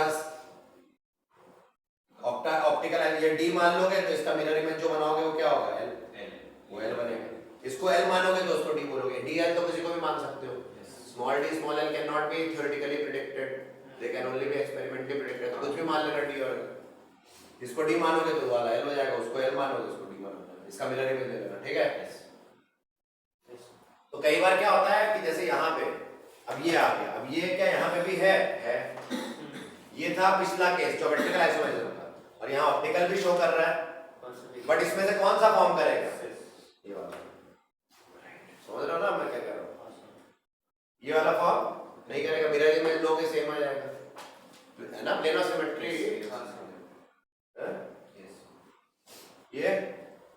ये 4 GI अभी हमने बताया, इसके क्या होते थे, मिटा दिया मैंने, 4 GI होते थे ना इसके। तो GI के केस में इसका 4 GI है, बट एक ही ऑप्टिकली एक्टिव है, ओनली वन, तो ये नहीं शो करेगा actually, only one optically active isomer, only one optically active form. ठीक है ना, इसमें सिर्फ क्या होता जो डी और एल शो करेगा, बाकी इसके और फॉर्म्स नहीं करेंगे, है ना। इसमें समझ रहे हो, Yes. इसमें ढेर 4 कॉम्बिनेशन बनते थे, उसमें से एक ही कॉम्बिनेशन होगा जो ऑप्टिकली एक्टिव होगा। AB AC AD वाला कौन सा, AB AC और AD पेयर बनाया था ना मैंने, ये जो अलग अलग, ये वाला D भी हो सकता है L भी हो सकता है, मतलब ये पेयर जो बनेगा इससे हमारा ऑप्टिकली एक्टिव एक बनेगा, जो प्लेन ऑफ सिमेट्री नहीं होगी ना यहाँ पे, बाकी A डाल दिया तो प्लेन ऑफ सिमेट्री आ गई ना, समझ रहे हो। तो ये अपना नोट कर लो, कर लोगे बस। तो हमने ये खत्म कर दिया ऑप्टिकल आइसोमेरिज्म, इसमें और कुछ नहीं। कुछ डाउट हो तो बता दे, जैसे ये कैसे बनाओगे, इसका स्ट्रक्चर तो बता ही दिया, मान लो कोई पकड़ लेता है कि बता ही दिया, ये भी बता दिया, सब तो पता ही है, क्या करोगे,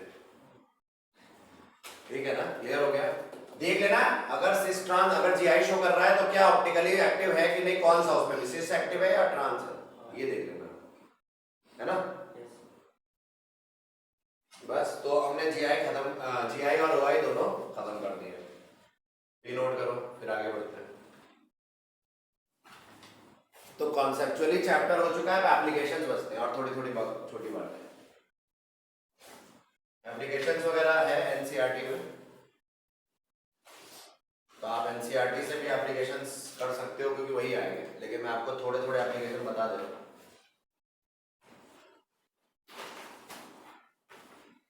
क्योंकि एक क्वेश्चन है एनसीईआरटी में पीछे में कि एप्लीकेशंस के ऊपर, तो वही वाला क्वेश्चन को मैं एक्सप्लेन कर दे रहा हूँ आपको। क्वेश्चन देख लेते हैं क्या कह रहा है।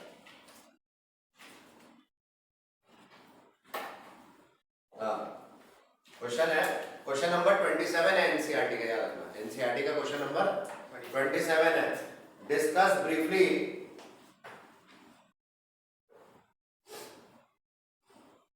given an example in each case the role of coordination compound in biological systems, medicinal chemistry, analytical chemistry and extraction of metals। तो इन चारों में आपको एप्लीकेशंस बताने हैं कोऑर्डिनेशन का। तो मैंने आपको पहले स्टार्ट में बताया था हीमोग्लोबिन के बारे में।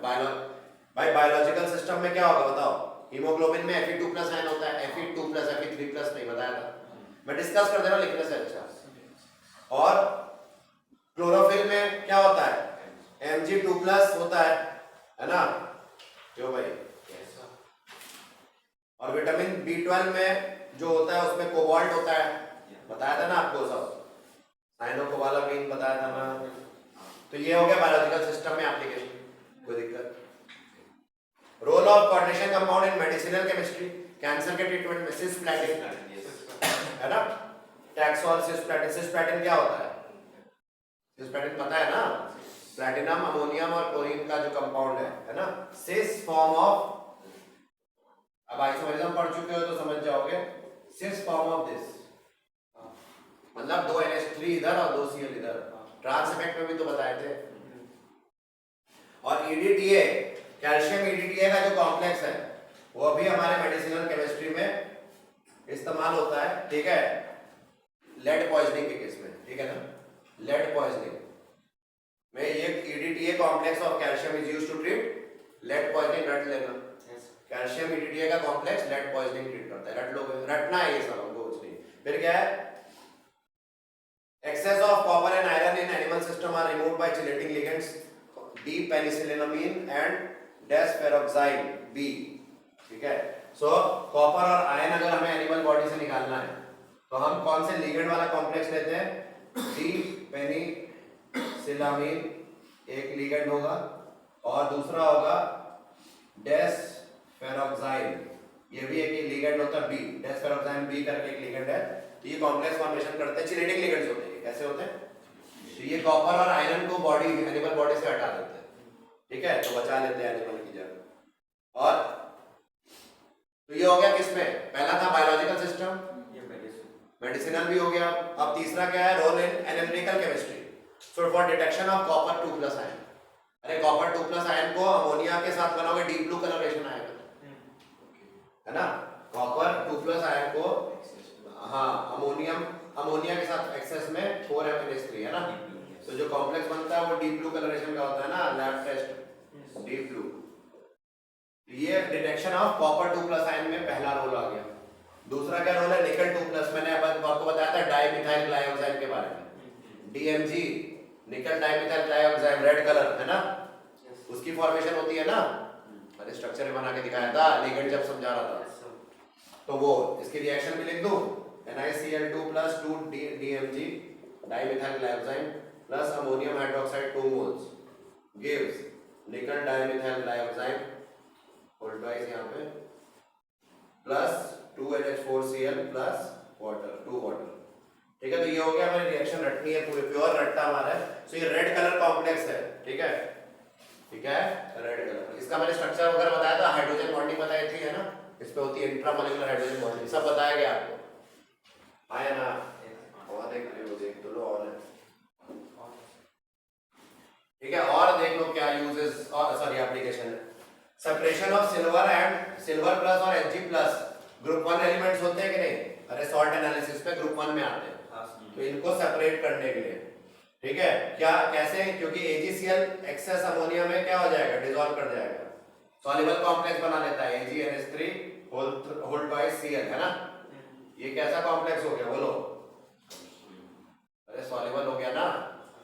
तो ये Ag+ आयन ये टेस्ट दे देगा, सॉल्युबल कॉम्प्लेक्स बन के निकल जाएगा।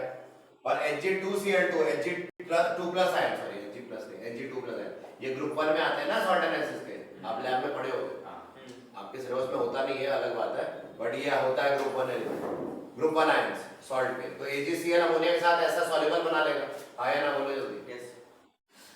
क्या हो गया, ये रट्टा मारा है, मैं क्या करूं उसमें। और Hg2Cl2 अमोनिया के साथ क्या करेगा बोलो, HgNH2Cl.Hg का ब्लैक कॉम्प्लेक्स बनाएगा, क्या बनाएगा, black insoluble substance, black insoluble substance HgNH2Cl.Hg plus Cl minus है, ठीक है। तो ये बना के क्या कर लेगा, आपने इससे सेपरेट कर दिया, दोनों को डिस्टिंग्विश कर दिया, सिल्वर प्लस और Hg2+ है। Any doubt? और हमारा रेड पीपीटी बताई चुके, और भी हो सकता है उसकी तरह से। फिर role of coordination in metallurgy, तो दो जगह इंपॉर्टेंट है, एक है मैकआर्थर मेटलर्जी जो है उसमें साइनाइड प्रोसेस होता है ना, और extraction of gold and silver, तो उसमें यहाँ पे कॉम्प्लेक्स फॉर्मेशन की जाती है, ठीक है ना। उसमें जो प्रोडक्ट बनता है पहले स्टेप में क्या बनता है, एक कॉम्प्लेक्स बनता है जिसको रिड्यूस किया जाता है जिंक द्वारा और फिर गोल्ड एक्सट्रैक्ट किया जाता है, ठीक है, वो मेटलर्जी से आप देख लेना। और दूसरा मॉन्ड्स प्रोसेस में जो प्यूरिफिकेशन ऑफ मेटल है, निकल के खासकर मॉन्ड्स प्रोसेस में इस्तेमाल होता है कि NiCl4 का क्या बन जाता है बोलो, NiCO4 का, निकल कार्बोनिल बताया था ना, टेट्रा कार्बोनिल निकल मेटल का, इसका कॉम्प्लेक्स बन के फिर वो मॉन्ड्स प्रोसेस में यूज होता है, फिर इसी से निकल प्यूरिफाई किया जाता है, ठीक है ना, वो हम लोग मेटलर्जी में देखेंगे। तो बस इतना ही है इसमें, the applications are also over, सारे एप्लीकेशन हो गए इंपॉर्टेंट जो NCERT के। क्लियर हो गया भाई, कोई दिक्कत परेशानी नहीं? सो कैसे आंसर करना है वो भी बता दिया आपने लोग, बस चैप्टर इज वैसे ओवर, बट अब कुछ छोटे छोटे पॉइंट्स है ना, छोटे छोटे पॉइंट जो आ सकते हैं, पता नहीं आगे तो, है ना, ठीक है, लिखो छोटे छोटे पॉइंट्स, बिठा दें, है ना।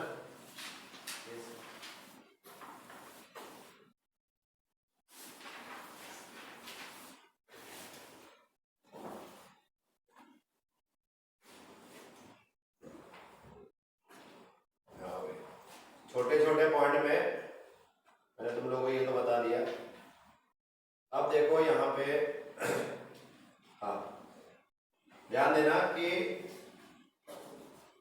विल्किंसन कैटलिस्ट तो बता ही दिया था, ज़िगलर डाटा कैटलिस्ट बता ही चुका हूं मैं, है ना, अरे बता चुका हूं कि नहीं। C2H5 HgCl एक फंगिसाइड होता है, ठीक है, for the protection of plants, है ना, टू प्रोटेक्ट यंग प्लांट्स। और aryl arsenic compound, aryl arsenic compounds जो होते हैं वो क्या होते हैं, they are used as chemotherapeutic agents, chemotherapeutic agents, ये तो भाई रखना है इसमें। और C2H5 4Pb है ना, टेल, अरे टेट्राइड हैलाइड बोलते हैं इसको, एंटी नॉकिंग एजेंट की तरह इस्तेमाल होता है, बताया था लास्ट टाइम, एंटी नॉक की तरह फ्यूल में यूज होता है कि नहीं, ठीक है। और ये हो गया सिस्प्लैटिन बता दिया, estimation and detection of metal ion में निकल 2+ का बता दिया। अब एक पॉइंट देख लो, मैक्रोसाइक्लिक इफेक्ट क्या होता है, what is the meaning of macrocyclic effect, ये बताया मैंने, बताया ना, थर्मोडायनामिकली स्टेबिलिटी बढ़ जाती है when a cyclic polydentate ligand has compared, जो फॉर्म करता है कॉम्प्लेक्स, जैसे ये देखो NH, यहाँ NH बना रहे हैं और यहाँ पे NH, ये क्या है बताओ, ये एक लिगेंड है, क्या है, लिगेंड है ना, और ये ज्यादा स्टेबल है, अगर ये मेटल के साथ कॉम्प्लेक्स बनाएगा तो स्टेबल कॉम्प्लेक्स बनाएगा ज्यादा एज कंपेयर टू ये वाला कॉम्प्लेक्स।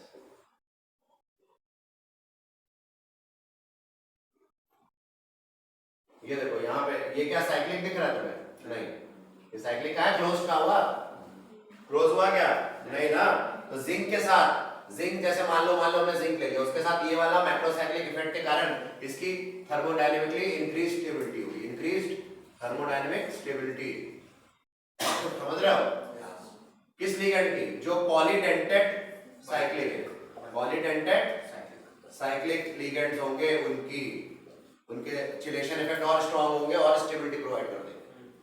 ये पॉलीडेंटेड साइक्लिक है, ये साइक्लिक है नहीं, इवन तो पॉलीडेंटेड है, साइक्लिक है क्या, नहीं, तो उतना स्टेबल कॉम्प्लेक्स नहीं बनाएगा, ये एक पॉइंट, ये भाई समझ में आया, तो इसको बोलते हैं मैक्रोसाइक्लिक इफेक्ट। एक चीज और बता देता हूं, यहाँ पे छोटे छोटे पॉइंट डिस्कस कर रहे हैं जो क्रूशल हो जाते हैं, कभी कभार आ जाते हैं, तो हम इनको क्यों इग्नोर करें। ये देखो, एक होता है वैलेंसी आइसोमेरिज्म, ठीक है, फ्लेक्सिडेंटिटी कोई चीज होती है, और एक होता है वैलेंसी आइसोमेरिज्म, पॉलीमराइजेशन आइसोमेरिज्म भी होता है, वो तो हम नहीं कर रहे।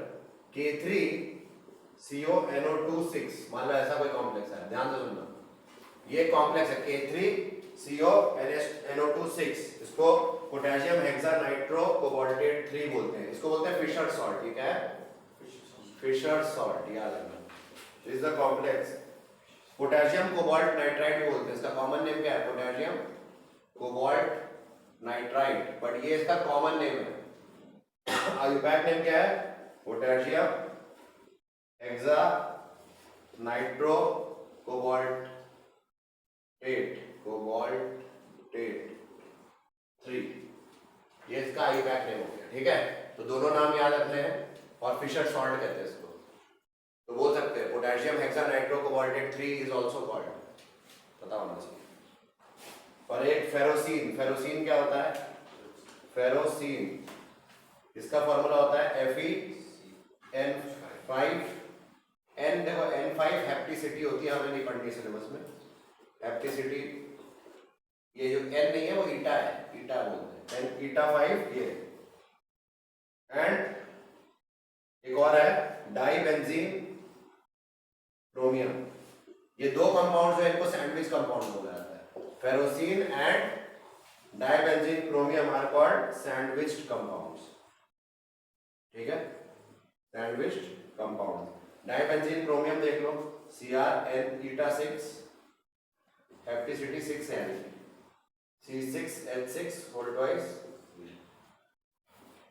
देख लो सही है ना, ferrocene and dibenzene chromium are also called sandwich compound, तो ये आपको रटा होना चाहिए।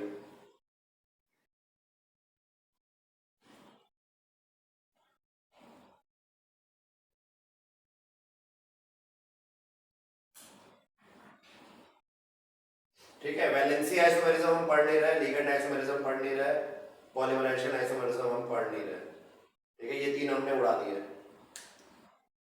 फ्लेक्सीडेंटेड क्या कहते हैं, पॉलीडेंटेड लिगेंड्स को फ्लेक्सीडेंटेड भी कहते हैं, अगर वो if they do not use all its donor atom to get coordinated, मतलब उनके पास है, मान लो कोई पॉलीडेंटेड लिगेंड है ना, कोई पॉलीडेंटेड लिगेंड है, उसके पास 6 डोनेटिंग साइट्स है ना, 6 डोनेटिंग साइट है, पर उसने कितनी इस्तेमाल की? 4 ही इस्तेमाल की। यूज्ड है ना, यूज्ड कितनी? 4। अवेलेबल कितनी थी? 6। यूज की 4। तो उस पॉलीडेंटेड लिगेंड को क्या बोल देंगे? फ्लेक्सीडेंटेड। उस पॉलीडेंटेड लिगेंड को बोल देंगे फ्लेक्सीडेंटेड, ठीक है ना? ठीक है, जैसे हमारे पास सबसे पॉपुलर फ्लेक्सीडेंटेड में कौन आता है बोलो? EDTA। EDTA जो होता है ना, EDTA वो हेक्साडेंटेड है ना, 6 डोनेटिंग साइट्स पर स्पीशीज, बट वो पेंटाडेंटेड और या टेट्राडेंटेड की तरह भी एक्ट कर सकता है। तो हम बोलेंगे फ्लेक्सीडेंटेड, मतलब किसका फ्लेक्सीडेंटेड कैरेक्टर है। तो पूछ सकते हैं विच हैज फ्लेक्सीडेंटेड कैरेक्टर?